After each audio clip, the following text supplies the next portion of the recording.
ඩම ගහන්න තනියම යනවා. තනියම ගිහින් ගහලා එනවා. හරිද? උඹලාට ඒ වගේ වාසනාවක් නැහැ ඒක බලා ගන්න. ඒ සිම්සන් හරි මොකාව හරි මොක කැරියාව හරි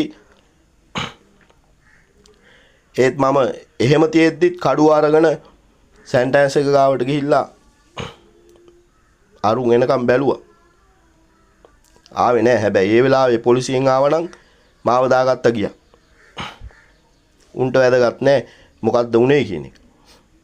ඒ වගේ එහෙම එක්කව වෙලා සභාවේ බදරලා මේක බෙදාගෙන හදාගෙන ගියා නම් අද උඹලා දකින්න තියෙන හාස්කම මෙහෙම එකක් නෙමෙයි.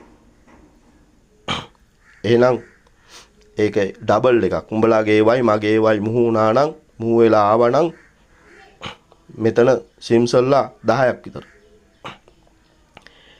දැන් ඉපදෙන්න ඒ ඉස්සලා සිම්සන් නෙමෙයි දැන් මේ ඉපදෙන්න ඉන්න සිම්සන් වාහනත් උස්සලා පොලේ ගහන වාහනේ මෙහෙම අත් දෙකෙන් අල්ලලා මෙහෙම කරකෝල දානවා. තුන් පාරක් කෙටි කෙටි වැටෙන්න. එහෙම සිම්සන් කෙනෙක් තමයි දැන් ඉපදෙන්නේ. මේ 2025 සිම්සන් 2025න් හරි ඉස්සල්ලා හරි පස්සේ හරි සිම්සන් ගැන මම කියන්නේ. හරිද?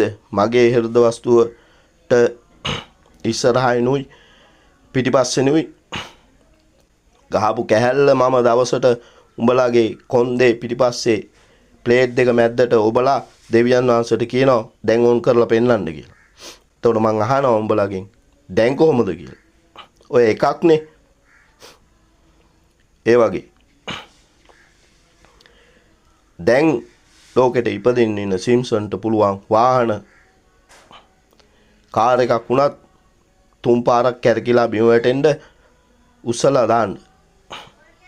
හැබැයි එයාව දකින්න මේ ලෝකයේ මිනිස්සුන්ට වාසනාව නැහැ.